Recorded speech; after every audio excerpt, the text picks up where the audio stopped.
I'm Reverend Portia Cavett, the host of For the Love of You. Thank you so much for tuning in. Want to talk this day about strokes and heart disease, realizing that they're the third leading cause of death as well as the leading cause of disabilities. No longer is it an old person's disease, and here in Nebraska, the average age of someone suffering with a stroke is 42 years old, and it's more African Americans that are being affected and even dying from strokes.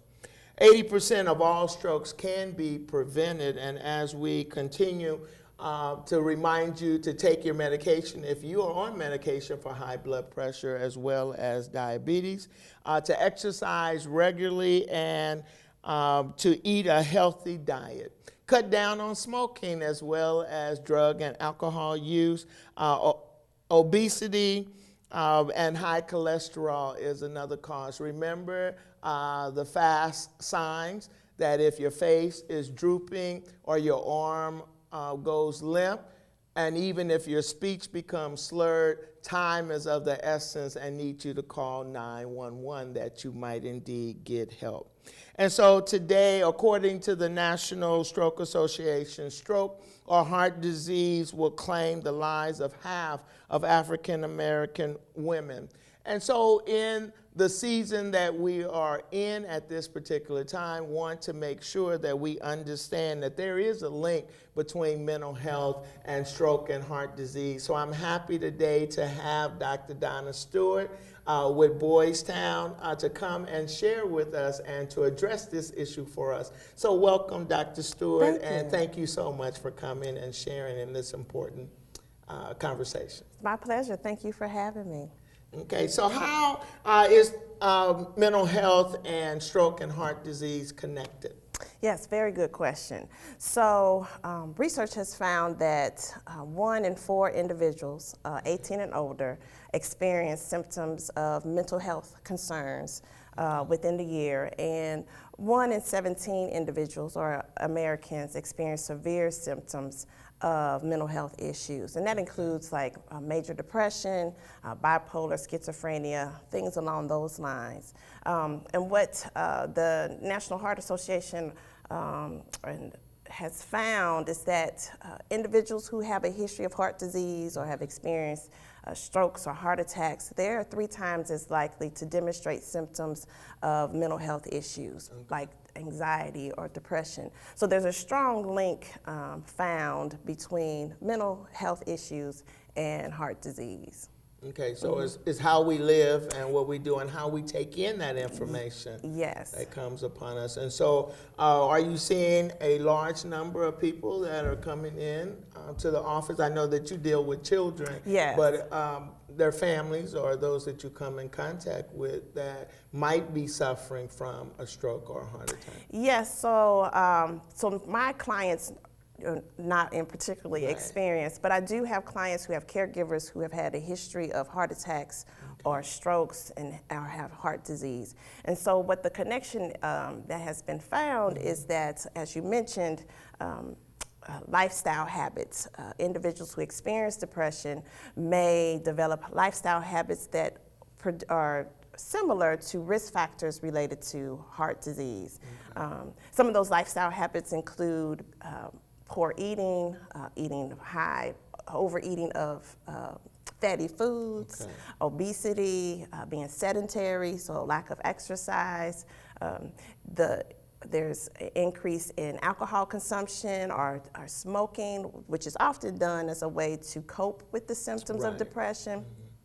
And so that's where that link is in terms of those risk factors, similar to how people are coping with symptoms of depression when they don't go get treatment, like seeing a counselor, therapist, or psychologist.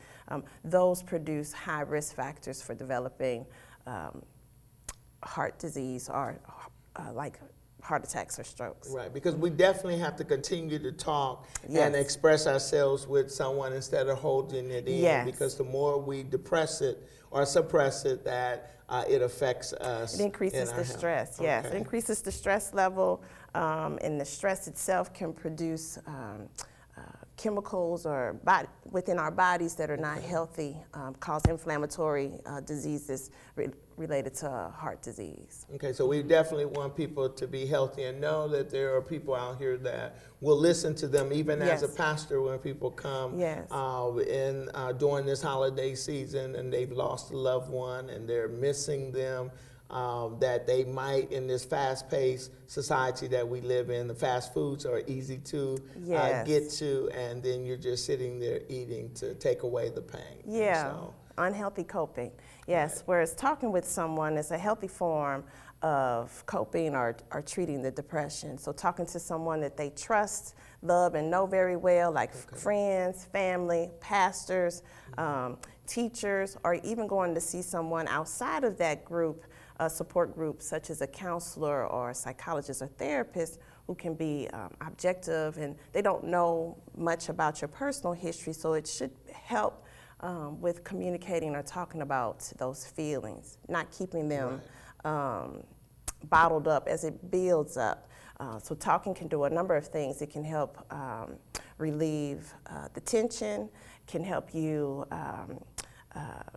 get a clear perspective or to put things in clarity, can also allow one to just sort through their feelings. So that in itself can be very helpful and healing because it releases that stress or tension that's built up within that causes those inflammatory conditions. And that's so important because sometimes people just want to be heard. Yes. They just need someone to listen to them. And even in mental health, and we know that it's a buzzword now, but there's still a stigma. People say, I'm not crazy, I don't need to talk to someone. So how do you address that? Yeah, it's a very good question. I'm glad you asked that because it is,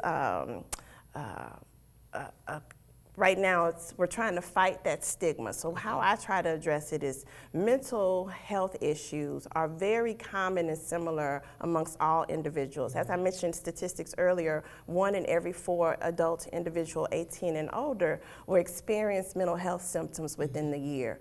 If you're sitting at a table of 10, at least 2 of those people are going to experience mental health issues within the year. And it ranges from a number of different things, anxiety, depression, and then more significant conditions as well. So it's very common, and it's just not talked about. So if we talk about it, we can help reduce that stigma so people can see it's something that's common and it's not secretive, and in fact talking about it can help save someone, help them find treatment, help save their lives.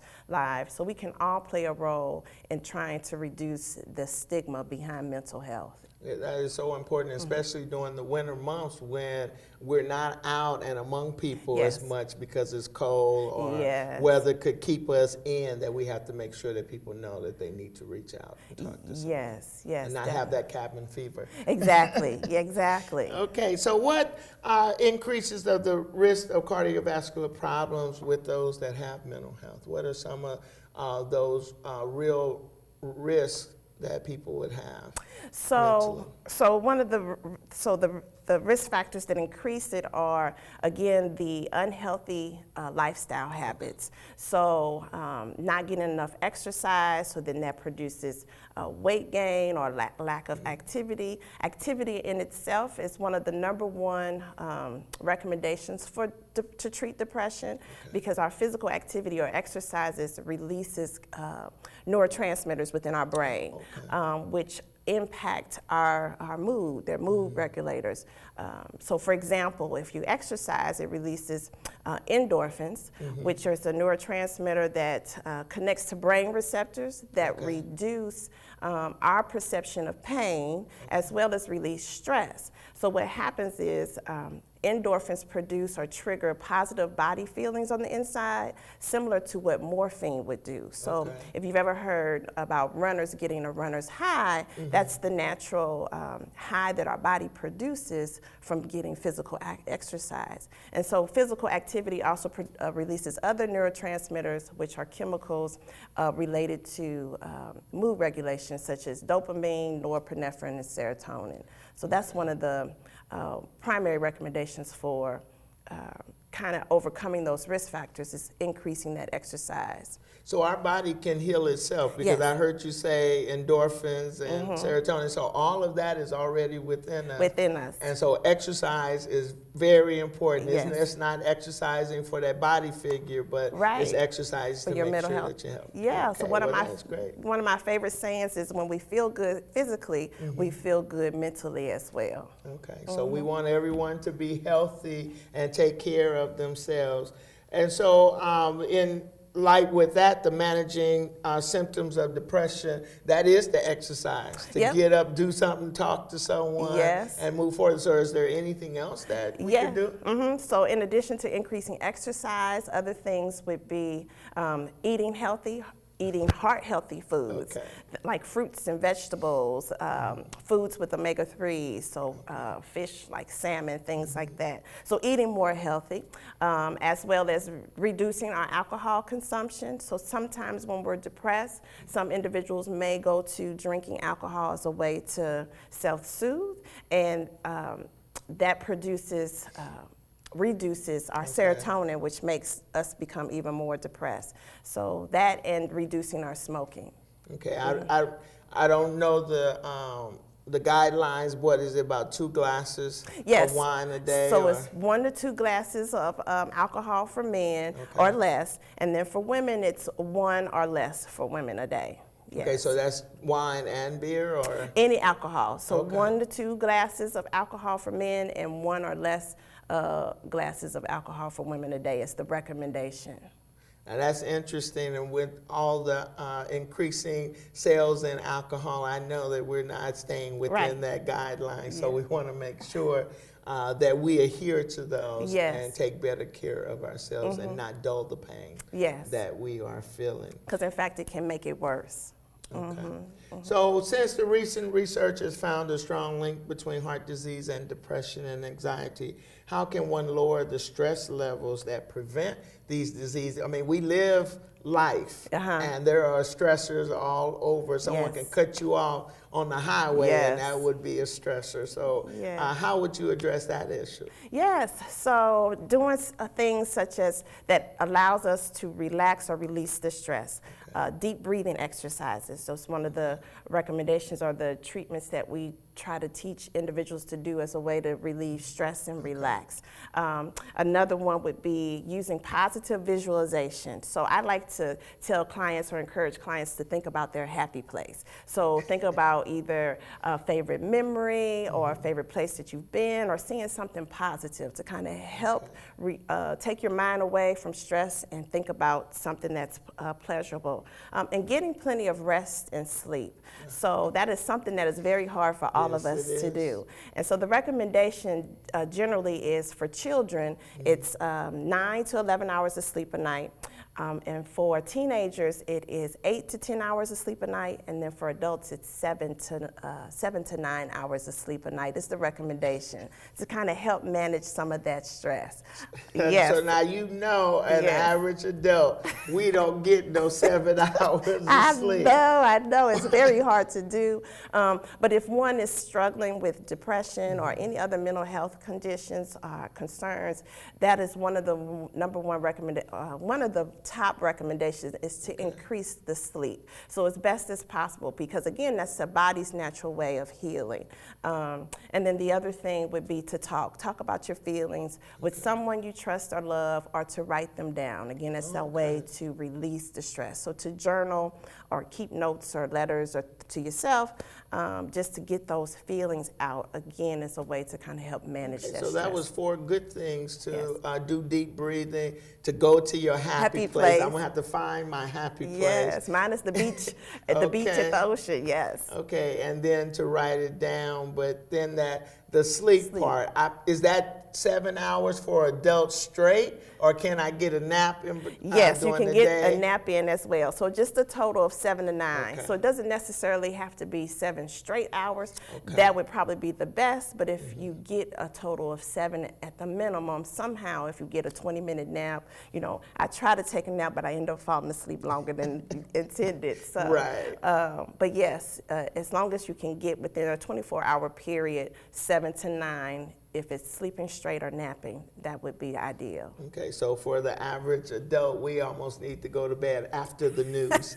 Yes. For those of us that have to get up before daybreak to get ready and to get on the highway to go to work. So Yeah. I'll have to keep that in mind. After the news, I need to be laying down. Yes, ma'am. And laying down, does that mean leave the TV on or in a dark room quiet?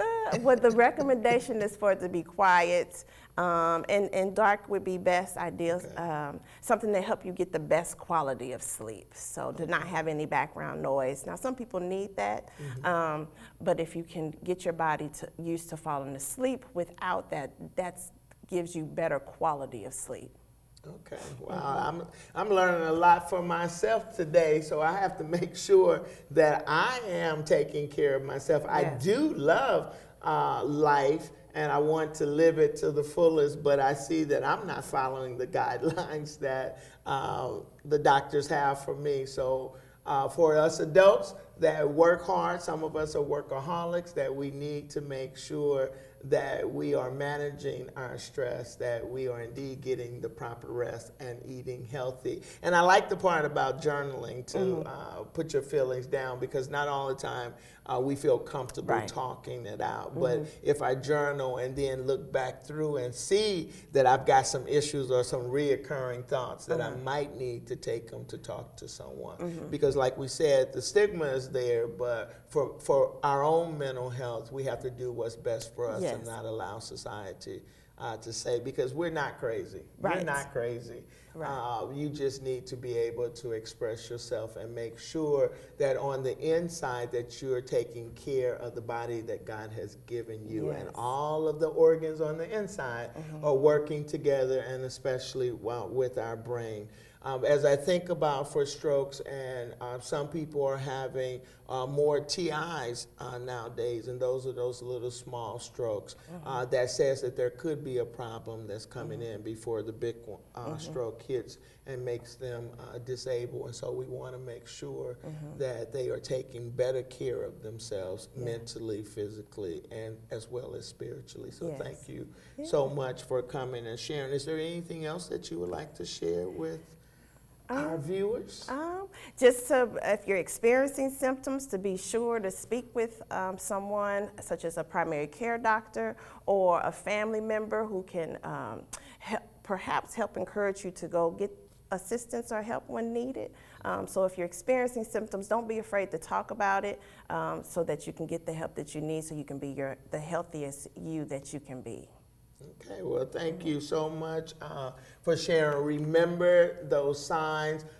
If you are feeling any discomfort, and especially women, it can come all over our bodies. It could be tension in your neck or a back pain that you might have to have checked. Sometimes people want to say that it's heartburn. But whatever the case may be, if it's causing you not to be able to move or to catch your breath, you want to call 911 and to seek help. It's best to take care of yourself and know on the front end than on the back end and say, oh, I wasn't sure that that was happening. So please, during these winter months, that you would seek to take better care of yourself as well as your loved ones. Remember to talk. Remember to share, to eat healthy, to cut down on our drinking or our drug use, and to get up and to move more. During the commercials, stand up, move, run in place, get some of those canned vegetables or jugs that you have in the house and do a little bit of exercise while you're watching that movie or during the commercial breaks. Even in the football game, while we're telling the football players how to run and what play they ought to be doing, we ought to be doing the same thing to make sure that we are being our healthiest. And so for the love of you, we wish you all a happy holidays and pray that you are taking care of yourself, because For the Love of You cares about you. We want to make sure that you are taking care of yourself. There will be more information about Boys Town Clinic. That's on 50th. I believe Yep, that's where, if you want 50th to tell our Yes. viewers where you're located. Definitely. So I am located at two of our community behavioral health centers located in North Omaha and South Omaha. In North Omaha, we're at 50th and Ames in the parking lot where Walmart is located. And then we're also located in South Omaha on 25th and L in a strip mall there. Where Boys Town has an office location where we see individuals, children, and their families for individual and family therapy. Okay, well, thank you so much for coming Thanks for having and me. sharing and helping to address the stigma that we have, but how mental health relates to stroke and heart disease. Yeah. Thank you so much, Dr. It's my Stewart, for pleasure. coming and sharing with us Thank today. you. Mm-hmm. Thank you. Thank you again for tuning in. See you next time. For the Love of You.